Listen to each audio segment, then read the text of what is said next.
हाँ. Let's begin today's session. आजचं session सुरू करूया. For the today's session, I'll give you few basic ideas. Then later on, we will derive many more formulas as today it is possible for us. Right? So, put the point that is a centripetal force. Centripetal force.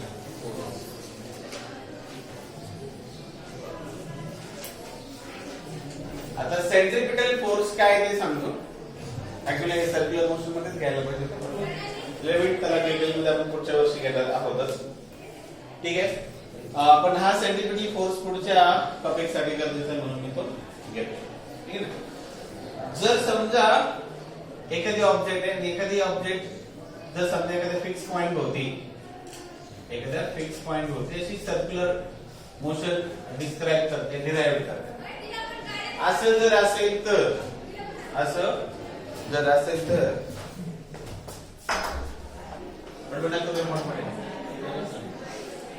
आवाज ना करो.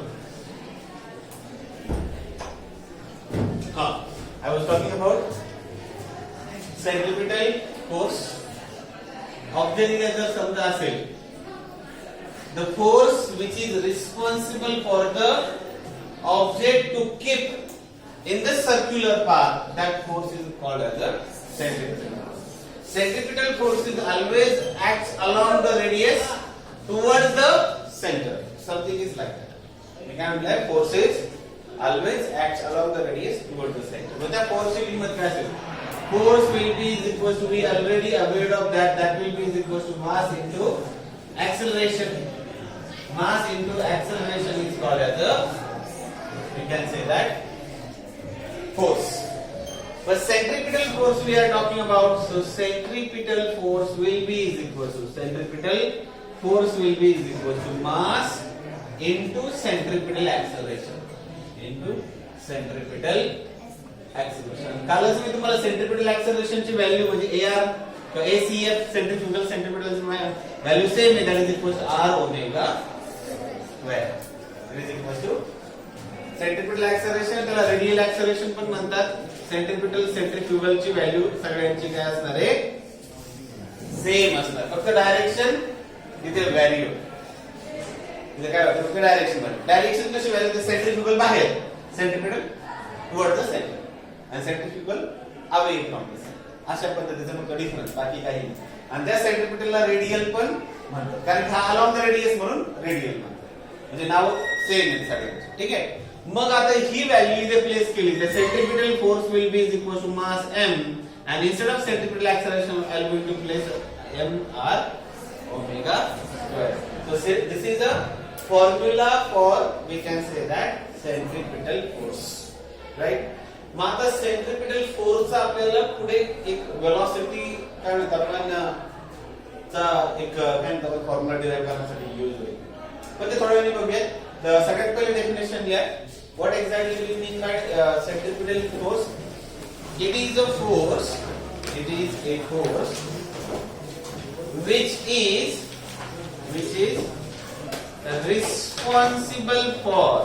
is responsible for to keep object. It is responsible for, or it is responsible to keep object in circular path,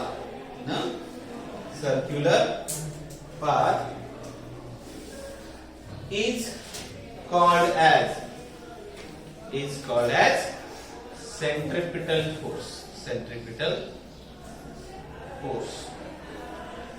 आणि त्याची direction कशी असेल, which is always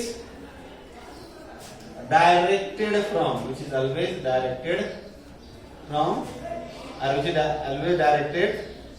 towards it, which is always directed along the radius towards the center, along the radius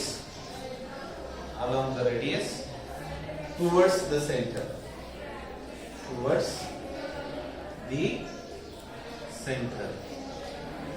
along the radius towards the center. So this is nothing but we can say that the formula and the definition of a centripetal force, right? So centripetal force in that particular manner we need to study, right? मग आता centripetal force कळाला की काय? The force which is responsible to keep an object in a circular manner. मग कोणत्याही ऑब्जेक्टला, मग object एकदम स्मॉलर इलेक्ट्रॉन पासून घ्या, कारण की तुम्हाला माहित आहे न्यूक्लियस मध्ये प्रोटॉन न्यूट्रॉन असतात आणि प्रोटॉन न्यूट्रॉनच्या भोवती स्पेसिफिक ऑर्बिट मध्ये इलेक्ट्रॉन रोटेट होत असतात. म्हणजे एवढ्या स्मॉलर स्केलला सुद्धा जर समजा तुम्ही कन्सिडर जर केलं तर कोणत्या फोर्स मुळे ऑब्जेक्ट इथे हा ऑब्जेक्ट म्हणजे कसं इलेक्ट्रॉन इथे सर्क्युलर मॅनर मध्ये तर न्यूक्लिअर फोर्स मग nuclear force applies centripetal force. म्हणजे इथे घेताना काय घ्यावं लागेल, nuclear force will be is equal to centripetal force, बरोबर ना? कारण की न्यूक्लिअर फोर्स का, तर न्यूक्लियस मध्ये असलेल्या प्रोटॉन न्यूट्रॉननी किंवा प्रोटॉननी इलेक्ट्रॉनवर फोर्स अप्लाय केला आणि त्या न्यूक्लिअर फोर्स मुळे तर हा सर्क्युलर मॅनर मध्ये म्हणून nuclear force equal to centripetal force. म्हणजे एकदम स्मॉलर स्केल पासून काय म्हणतात आपण लार्जर स्केल मध्ये सुद्धा तुम्हाला काय म्हणतात आपण सेंट्रिपिटल फोर्स ऍक्ट होत असेल. एक्झाम्पल देऊन सांगा. आता इथे समजा ही आपण डायग्राम समजा गिरेज काय म्हणतो आपण, समजा आपण इथे काय घेतलं एखादा प्लॅनेट वगैरे, suppose this is a planet whose radius is say capital R, right? And another object or the natural or the artificial satellite which is rotating around this particular planet and which is at the distance say small r from this particular center of the planet. म्हणजे प्लॅनेटच्या centre पासून तर planet pass त्या काहीतरी R इतक्या अंतरावर इथे काय म्हणतात आपण, ही ऑब्जेक्ट आहे. मग ऑब्जेक्ट काय म्हणतात आपण, सॅटेलाइट म्हणा. आता जसं काय म्हणतात आपण हे असतात ना नॅचरल सॅटेलाइट, अर्थचा नॅचरल सॅटेलाइट कोणता आहे, पृथ्वीचा नैसर्गिक उपग्रह कोणता आहे म्हणतात आपण, चंद्र आहे, बरोबर आहे, राईट? मग तसंच काय म्हणतात आपण आर्टिफिशियल सॅटेलाइट, तर एन नंबर ऑफ झाले ते. मग जर एखाद्या ऑब्जेक्टला एखाद्या प्लॅनेट भोवती जर सर्क्युलर मॅनर मध्ये रोटेट जर करायचं असेल तर कोणता फोर्स लागेल, सेंट्रिपिटल फोर्स. आणि तो फोर्स कोण प्रोव्हाइड करणार आहे, ग्रॅव्हिटेशनल फोर्स प्रोव्हाइड करणार. कारण की अर्थ किंवा एखादा मास दुसऱ्या मासवर कोणता फोर्स अप्लाय करतो, ग्रॅव्हिटेशनल फोर्स अप्लाय करतो. म्हणून आपण इथे काय घेऊ शकतो, centripetal force is equal to gravitational force घेता येईल. आपल्याला काय घेता येईल, centripetal force is equal to gravitational force. मग ग्रॅव्हिटेशनल फोर्स आपण जर घेतला, centripetal force is equal to, मी का बरं centripetal force equal to gravitational force घेतलं, कारण ग्रॅव्हिटेशनल फोर्स मुळे तो ऑब्जेक्ट सर्क्युलर मॅनर मध्ये फिरणार आणि सर्क्युलर मॅनर मध्ये फिरण्यासाठी लागलेला फोर्स कोणता म्हणतो आपण, सेंट्रिपिटल फोर्स. म्हणजे आता उदाहरणार्थ समजा तुम्ही काय केलं, तुम्ही लहानपणी पण प्रार्थना कसं करत असतात, छोटं बाळ वगैरे घेतलं, त्याचे समजा जर आपण काय हात वगैरे पकडले किंवा थोडंसं काय म्हणतात आपण अंडर आर्म्स मध्ये जर पकडला आणि त्याला जर असं गोल गोल फिरवता, याचा अर्थ तुम्ही त्या ऑब्जेक्टला सर्क्युलर ऑब्जेक्ट म्हणजे थोडं बाळ असेल तर तुम्ही सर्क्युलर मॅनर मध्ये फिरवताय ना. मग कोणता फोर्स सर्क्युलर मॅनर मध्ये अप्लाय केलाय, तुमचा मस्क्युलर फोर्स. म्हणजे muscular force will be equal to centripetal force. असं क्लिअर आहे. समजा तुम्ही काय म्हणतात पण एखादी वस्तू घेतली आणि तुम्ही काय करताय, तुम्ही ह्या वस्तूला अशा सर्क्युलर मॅनर मध्ये फिरवताय आणि सर्क्युलर मॅनर मध्ये फिरवताय, याचा अर्थ काय, कोणता फोर्स रिस्पॉन्सिबल आहे सर्क्युलर काय म्हणतात आपण डायरेक्शन मध्ये फिरण्यासाठी, मस्क्युलर फोर्स, बरोबर? मग मस्क्युलर फोर्स मुळे काय म्हणतात आपण ऑब्जेक्ट सर्क्युलर मॅनर मध्ये फिरणार, म्हणून muscular force equal to centripetal force घेऊ शकतो. आणखी समजा इथे इलेक्ट्रिक एनर्जी यूज करणार, इलेक्ट्रिक एनर्जीचा यूज करून फॅनचे ब्लेड सर्क्युलर मॅनर मध्ये फिरणार, ट्रायंगुलर फिरताय नाही, सर्क्युलर मॅनर मध्ये फिरताय. म्हणजे इथे काय झालं, electric force is responsible for circular motion, म्हणून centripetal force equal to electric force घेते. मग तसंच इथे एखादी प्लॅनेट एखाद्या सॅटेलाइटला जर सर्क्युलर मॅनर मध्ये फिरवत असेल तर कोणता फोर्स दोन प्लॅनेट मध्ये दोन ऑब्जेक्ट मध्ये असतो, तर gravitational force. So gravitational force will be equal to centripetal force घेतात. आता सेंट्रिपिटल फोर्सचे वेगवेगळे फॉर्म्युले, जसं मी काय म्हटलंय V इक्वल टू तुम्हाला R ओमेगा मी तुम्हाला डिराइव्ह करून दिला होता, बरोबर? V equal to R into omega. म्हणजेच आपल्याला जर समजा सेंट्रिपिटल फोर्स आपण काय घेतो, that is equal to F will be is equal to centripetal force घेऊया, FCF is equal to F gravitational force. Right. मग आता FCF काय घेतला आपण mr ओमेगा स्क्वेअर घेतला तर will be is equal to G capital M small m upon R square. आता ते कॅपिटल R का बरं नाही घेतला? कारण की त्या प्लॅनेटच्या सेंटर पासून ऑब्जेक्ट किती अंतरावर आहे? स्मॉल r इतक्या डिस्टन्सवर आहे, म्हणून इथे कॅपिटल R ह्या जर हा सॅटेलाइट एकदम सरफेस वर राहिला असता तर डिस्टन्स स्मॉल r च्या ऐवजी काय घेतला असतं मी? कॅपिटल R घेतला असतं. पण सेंटर पासून तो सॅटेलाइट किती अंतरावर आहे? कॅपिटल R इतक्या अंतरावर. सॉरी स्मॉल r इतक्या अंतरावर. आणि इथं तो किती अंतरावर म्हणजे आता आपण जर समजा हे h घेतलं तर कॅपिटल R काय असेल? स्मॉल r काय असेल? Capital R plus h equal to असं एक मध्ये लिहितात येईल. आता इथे जर समजा v equal to r omega आहे म्हणजे ओमेगा इज इक्वल टू काय राहील आपल्याला? v अपॉन r आहे ना. मग ही जर ओमेगाची व्हॅल्यू v अपॉन r जर टाकली तर mr v अपॉन r ब्रॅकेटचा square will be is equal to capital G capital M small m upon r square. हा mr as it is v चा स्क्वेअर v स्क्वेअर r चा square r square will be is equal capital G capital M small m upon capital R square. हा capital R square हा capital R square cancel. हा small m मग काय राहील इथं? rv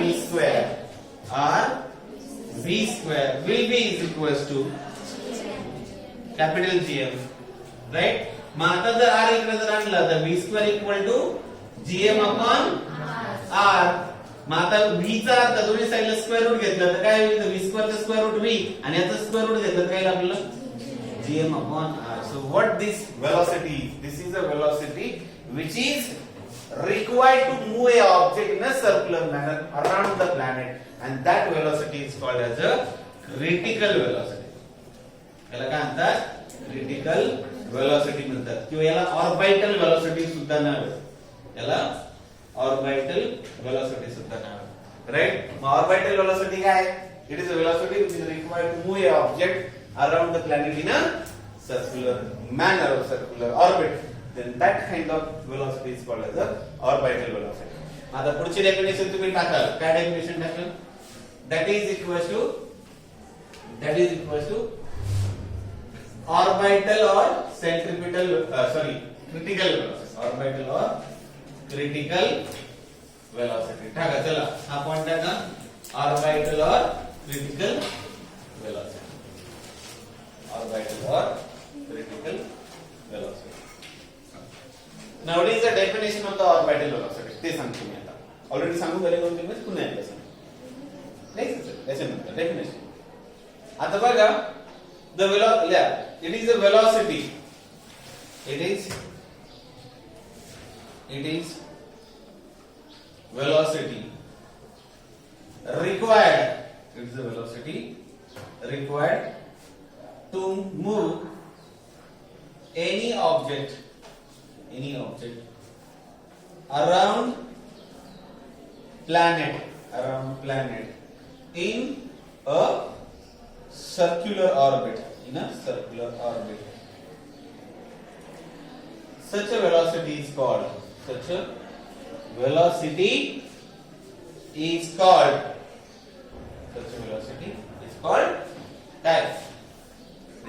or orbital velocity.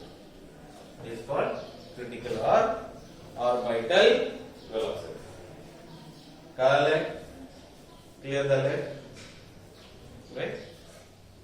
Quite easy. It is a velocity which is required to move any object around a planet in a circular orbit. Circular orbit मध्ये काय करा आणि around a planet याच्या भोवती काय करा? अंडरलाइन करा. कारण की कोणाच्या भोवती काय क्रिटिकल वेलोसिटी की ऑर्बिटल वेलोसिटी? ऑर्बिटल का बरं? एक स्पेसिफिक ऑर्बिट मध्ये मूव्ह करावं लागतं म्हणून ऑर्बिटल वेलोसिटी नाव दिलं. आणि क्रिटिकल वेलोसिटी का बरं दिलं? It is a maximum velocity which is required to move object around the we can say that object to move around in a circular orbit. म्हणून त्याला क्रिटिकल म्हणतात. क्रिटिकल आणि orbital हे दोन नाव देण्याच्या मागचं काहीतरी कारण आहे. क्रिटिकल हा शब्द आपण केव्हा वापरतो? आयसीयू असतं बघा, इंटेन्सिव्ह केअर युनिट असतं. तिथं क्रिटिकल केसेस जातात. म्हणजे आता काही जर ट्रीटमेंट नाही दिली तर हा किंवा ही वरती जाईल म्हणून ते क्रिटिकल कंडिशन आपण त्याला. क्रिटिकल म्हणजे काय? Last condition. मग तसंच maximum velocity which is either it is a velocity that it is the maximum velocity required to move any object around the planet in a circular orbit. Such a velocity is also called as the critical शब्द का आला का maximum आहे. त्याच्यापेक्षा जास्त जर velocity लिहिलं तर काय होईल? समजा critical velocity म्हणजे एक्झॅक्टली केव्हा देतात ती velocity ते सांगते. ऐका आता पहिले. त्याला या ठेवतो तसं समजून घ्या पहिले. समजा सरफेस ऑफ प्लॅनेट आहे. मोठा प्लॅनेट आहे चांगला त्याचा छोटासा सरफेस आहे. त्याच्यावर आता काय चाललंय? सॅटेलाइट आता रॉकेट सॅटेलाइटला घेऊन जाणार. काही वेळेनंतर काय होईल? काही पोर्शन काय होतं निघून जातो. त्यानंतर काय हायएस्ट पॉइंटला गेला. एक स्पेसिफिक डिझायर्ड ट्रॅजेक्टरी सरफेस पासून तो तुम्ही बघा सॅटेलाइट लॉन्चिंग बघितलं असेल ना. असं काय म्हणतात आपण मिसाईल वगैरे एक स्पेसिफिक हाईटला जाणार. त्याला काय करणार? त्याला आडवं करायचं. मग आडवा जायला कोणतं दोरी बिरी लावून किंवा तिकडे जाऊन कोणी आडवं करणार आहे का? नाही. एक स्पेसिफिक जसं जे गॅस वगैरे बाहेर पडतो असतो त्याला एक स्पेसिफिक काय म्हणतात आपण व्हेलॉसिटी काय म्हणतात आपण बाहेर टाकल्यामुळे तो काय थोडा तिरका म्हणजे आज तिरका झाला राईट. आणि त्याला मॅक्झिमम आता अशी हॉरिझॉन्टल व्हेलॉसिटी दिली. अशी हॉरिझॉन्टल व्हेलॉसिटी दिली की ज्यामुळं तो आता सॅटेलाइट काय होणार आहे? प्लॅनेट होती काय होणार आहे? सर्क्युलर. हे आर्टिफिशियल सॅटेलाइटची गोष्ट सांगतोय. म्हणजे काय म्हणत आपण ज्यावेळेस सॅटेलाइट एखाद्या ऑर्बिट मध्ये लॉन्च केला तर तिथं सॅटेलाइट त्या मिसाईल सहित आडवा केला. त्यानंतर बाकीचा पार्ट काय होतो? सगळं डिटॅच होतो. आता तिथं काय राहिलं म्हणत आपण तिथं फक्त सॅटेलाइट राहिलं राईट. मग आता या सॅटेलाइटला त्या पोर्शन मध्ये गेल्यानंतर एक असा पुढे धक्का देतात आणि धक्का दिल्यानंतर काय म्हणतात आपण तो धक्का इतका देत नाही का तो सॅटेलाइट निघून जाईल त्या ग्रॅव्हिटेशनल फील्ड त्या नाही. मग एक नॉर्मल असा एक थोडासा हॉरिझॉन्टल थ्रस्ट देतात आणि तेवढा किती मॅक्सिमम व्हेलॉसिटी त्याला किती मॅक्सिमम व्हेलॉसिटीचा थ्रस्ट द्यावा एक असा एवढा थ्रस्ट देतात की जेणेकरून ती काय होईल तो सॅटेलाइट त्या प्लॅनेटच्या भोवती सर्क्युलर ऑर्बिट मध्ये जाईल. म्हणून त्याला असं म्हणतात की maximum velocity which is required to move any object around a planet. म्हणून मॅक्सिमम शब्द वापरला म्हणून मॅक्सिमम शब्द म्हणून त्याला क्रिटिकल वापरला. आता मॅक्सिमम याच्याही पेक्षा आणखी मॅक्सिमम जर समजा काय म्हणतात आपण तुम्ही जर त्या ऑब्जेक्टला व्हेलॉसिटी जर दिली तर काय होईल माहितीये का? ती ऑब्जेक्ट काय होईल? त्या प्लॅनेटच्या काय म्हणतात आपण याच्यातून बाहेर पडेल. कशातून? त्या ग्रॅव्हिटेशनल फील्ड मधून ती बाहेर पडत जाईल. परत रिटर्न त्या प्लॅनेट काय येणार. जसं इथं क्रिटिकल व्हेलॉसिटी इतकी व्हेलॉसिटी दिल्यामुळे काय होणार आहे? प्लॅनेटच्या भोवती मूव्ह होणार. पण क्रिटिकल पेक्षाही जास्त आणखी जर दिली एक स्पेसिफिक आणखी एक लिमिट असते एस्केप व्हेलॉसिटी नावाचं त्या लिमिट पेक्षाही जास्त व्हेलॉसिटी जर दिली तर परत काय ते ऑब्जेक्ट परत पृथ्वीकडे येणार नाही. म्हणून इथं हा तो वर्ड तिथं काय करतात पण पर्टिक्युलरली वापरला गेलाय राईट. मग हे लिहून काढा. Stop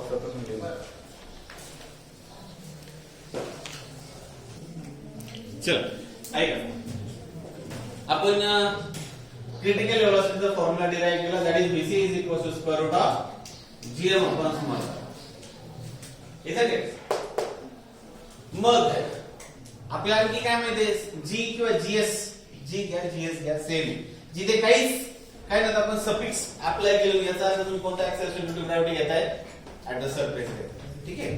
so g is equal to gm upon काय म्हणतात आपण कॅपिटल R किंवा स्मॉल r स्क्वेअर घेतलं तरी चालेल.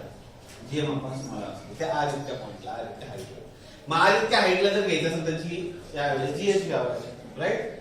Okay, so GH will be is equal to GM upon either R च्या ऐवजी काय small r plus h bracket square.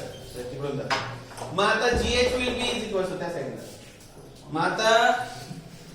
मग GM will be is equal to आपल्याला काय घेता येईल? GH into R plus H bracket square. बरोबर ना? R plus H GH ला जाऊन काय मल्टिप्लाय तो डिवाइड आहे. बरोबर? मग आता हा GM ही व्हॅल्यू इथे प्लेस केली तर VC चा नवीन फॉर्म्युला भेटेल. बरोबर? मग VC चा नवीन फॉर्म्युला काय भेटेल आपल्याला इथे? मग VC चा एक नवीन फॉर्म्युला भेटेल that is VC will be is equal to square root of GM च्या ऐवजी काय प्लेस करणार तर GH R plus H bracket square. GH हा H सफिक्स ला into R plus H bracket square divided by small r च्या ऐवजी तुम्ही काय प्लेस करणार आहे? स्मॉल r is equal to capital R plus H place करणार. मग इथे सुद्धा काय राहील? R plus H. मग आता एक r प्लस h आणि इथला एक r प्लस h काय होऊन जाईल, कॅन्सल होऊन जाईल. Vc will be is equal to square root of g into r plus h. So this is another formula of a critical velocity in terms of acceleration due to gravity at a height h, radius of that planet, the height at which that particular planet, that satellite is moving around that particular planet. बरोबर आहे, ठीक आहे, clear झालं height. This is another formula.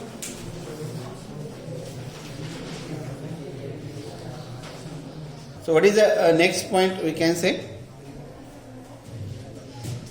Like a period of satellite. Period of satellite. आता period of satellite काय ते समजून सांगतो. मला तुम्हाला डेरिव्हेशन डिराइव्ह करायचं. एकदम सोपं डेरिव्हेशन आहे. ग्रॅव्हिटेशन खूप इझी चॅप्टर आहे. फक्त डेरिव्हेशन कसं डिराइव्ह केलं, का डिराइव्ह केलं, त्याच्या मागचं कारण काय, हे सगळं मी ऑलरेडी एक्सप्लेन केलंय. तुम्ही प्रॉपरली ते गजल रिवाइज करा. The word period means something which happens again. एखादी गोष्ट जर पुन्हा पुन्हा जर घडत जर असेल त्याला पिरियडिक म्हणतात. आणि पुन्हा पुन्हा घडण्यासाठी जो काही टाइम लागणार त्याला काय म्हणतात, पिरियड म्हणतात. किंवा त्याला मोरओव्हर काय म्हणतात आपण, टाइम पिरियड म्हणतात. बरोबर. For example, Earth is rotating around its own axis. स्वतःभोवती अर्थ काय घेते, 24 आवर्स कंप्लीट घेते ना करण्यासाठी. मग एका दिवशी 24 तास घेतले, दुसऱ्या दिवशी जास्त तास घेतले, असं कधी झालंय का मागच्या काही 5-50 हजार वर्षात? नाही. मायक्रो सेकंड, मिली सेकंडचा झालाय change. Maybe just because of we can say that rotation of a lava inside earth crust. त्याच्या मोशन मुळे काय म्हणतात आपण, डेच्या टाइम मध्ये फरक पडलाय. मायक्रो सेकंडचा, मिली सेकंडचा काहीतरी फरक पडला. Okay, that is another case. So something which occur again and again. तिथे जर एखादी गोष्ट जर पुन्हा पुन्हा घडत असेल, जसं फॅनच्या ब्लेडला आपण फॅनचा सुरू केला तर फॅनच्या ब्लेडला पुन्हा पुन्हा फिरण्यासाठी काय लागणार आहे, फिक्स टाइम लागणार आहे. एकदा कॉन्स्टंट व्हेलॉसिटी अचीव केली का. किंवा आपण समजा मिनिट हँड घेतलं, राईट, किंवा सेकंड हँड घेतलं किंवा आर हँड घेतला, त्याचा फिक्स टाइम आहे ना एक राउंड ट्रिप कंप्लीट करण्यासाठी. So what you mean by period over here और the time period over here, it is a time required to complete one oscillation, one rotation, one repetition, one revolution, right? मग एखादी गोष्ट जर घडण्यासाठी ती गोष्ट जर पुन्हा पुन्हा घडत असेल तर तिचा पिरियड हा वर्ड वापरतात. पण जर समजा उदाहरणार्थ तुमच्यापैकी काही लोक एक दिवशी आले परत आलेच मी शाळेमध्ये, right, that is not period. Again and again every day you are, if you are just visiting or you are attending a lecture inside a classroom, that what exactly does it mean? Your occurrence in the classroom is a periodic, because every 24 hour, after every 24 hour you are supposed to be here. तुम्ही प्रत्येक 24 तासानंतर तुम्ही इथे आहात. मग जर प्रत्येक 24 तासानंतर जर तुम्ही इथे आहात तर याचा अर्थ तुमचा इथे येण्याचा कालावधी, पुन्हा पुन्हा येण्याचा कालावधीसाठी किती वेळ लागतो, 24 आवर्स लागतात, right.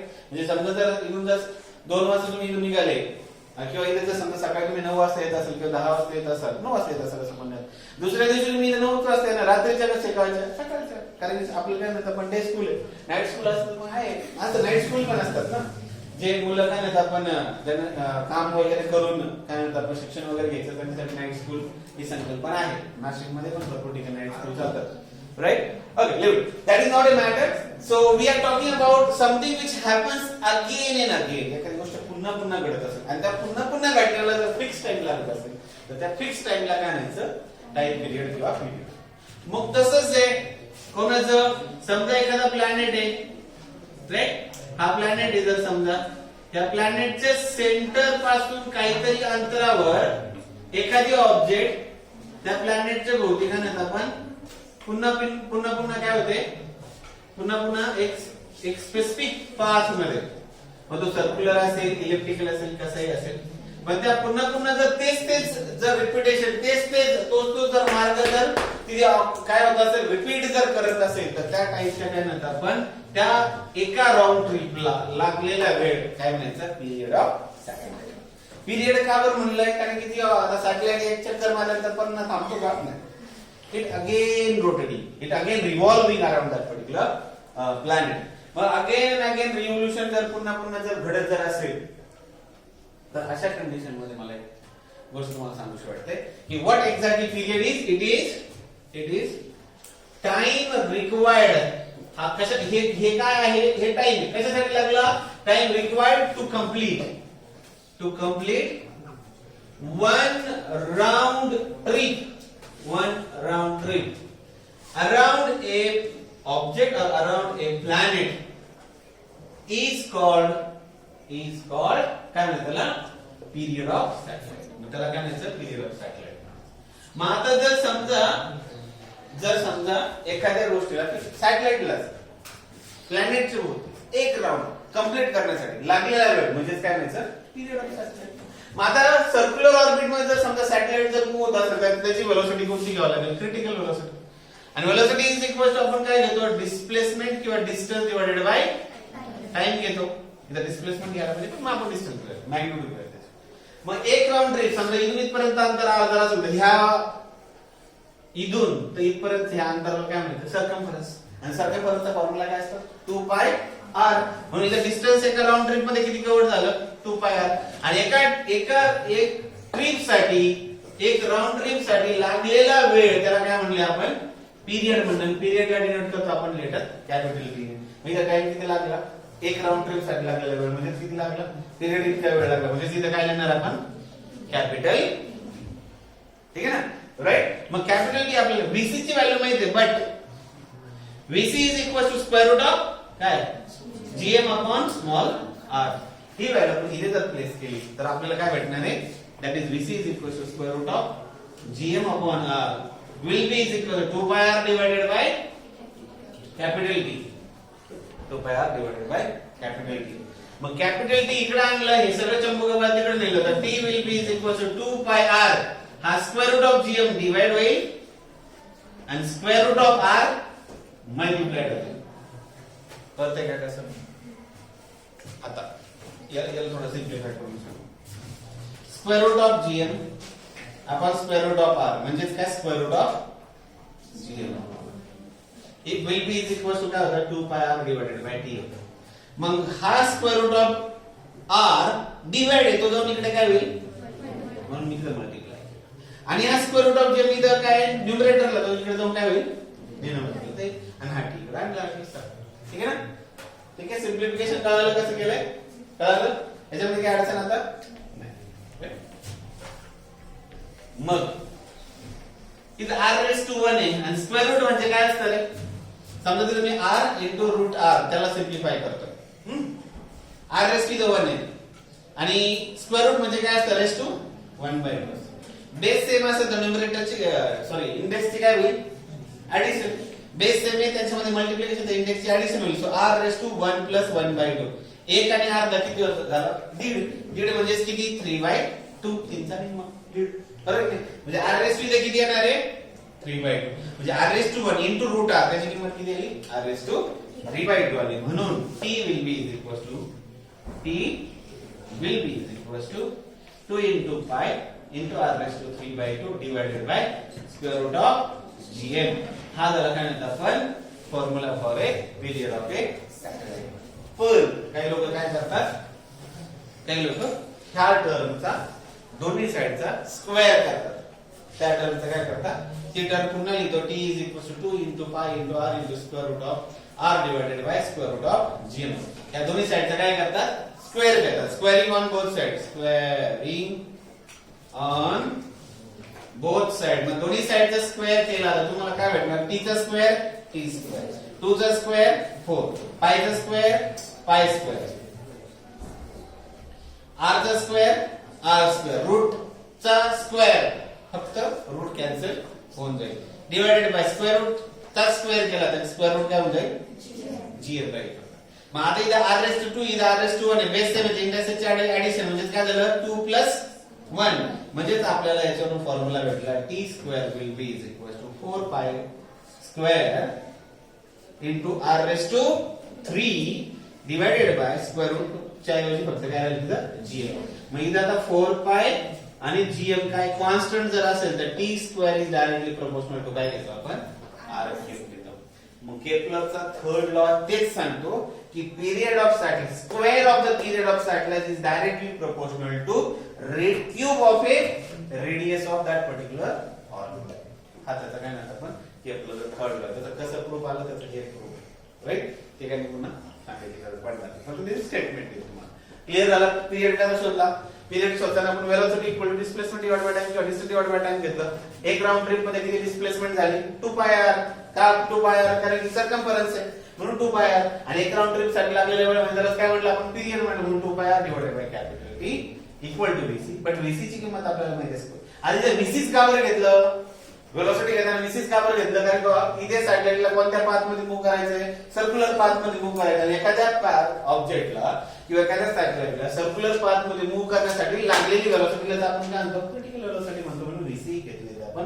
vc square root of g upon r equal to 2πr upon dt. हे दोन्ही टर्म इकडे लेफ्ट हँड साइड इक्वल आहे राइट हँड साइड काय केली इक्वल केली. त्याच्यावरून तुम्ही फक्त काय केलं रिमॉडिफाय केलं टर्म.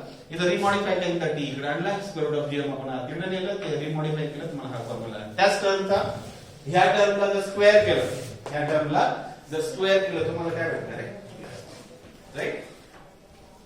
तर हे तुम्ही बाजूला इथून पुढे वाटलं सर एरो वगैरे करून तुम्ही हे असं बाजूला लिहू शकता किंवा तसं लिहू शकता right. So write down that definition off period वर आहे. डायग्राम पण ड्रॉ करा आणि त्याचं फॉर्म्युला पण लिहून काढा.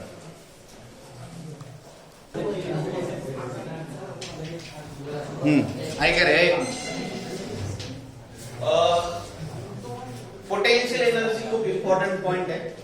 त्यानंतर कायनेटिक एनर्जी हा एक पॉइंट आहे आणि त्यानंतर आपण एस्केप वेलोसिटी हा एक पॉइंट आहे. हे तीन पॉइंट आज नाही होला पोटेन्शियल एनर्जी मी तुम्हाला डिराइव्ह करतो. Quite easiest derivation as like this derivation right. आणि ते तीन डेरिव्हेशन कॅरी आउट करून झाले का मग त्यानंतर तुमचं प्रोजेक्शन ऑफ सॅटेलाइट नावाचा एक पॉइंट आहे तो एक येणार. तो झाला की मग त्यानंतर राहतंय फक्त काय आपण Kepler's 3 laws of satellite we can say that planetary motion. ते झाले चॅप्टर संपतोय. म्हणजे उद्या टेस्ट वगैरे ज्याला मागच्या चॅप्टर वर तो मागच्या चॅप्टर वर म्हणजे थर्ड चॅप्टर वर त्याची थर्ड चॅप्टर वर टेस्ट द्या. ज्याला ह्या फिफ्थ चॅप्टर वर टेस्ट देईल तर फिफ्थ चॅप्टर वर टेस्ट देऊ. Choice is yours right. Preparation करताना दोन्ही चॅप्टर करून नये त्यांना दोघांपैकी कोणता द्यायचं नाही कोणता याचा chapter. Okay live it now next point of discussion is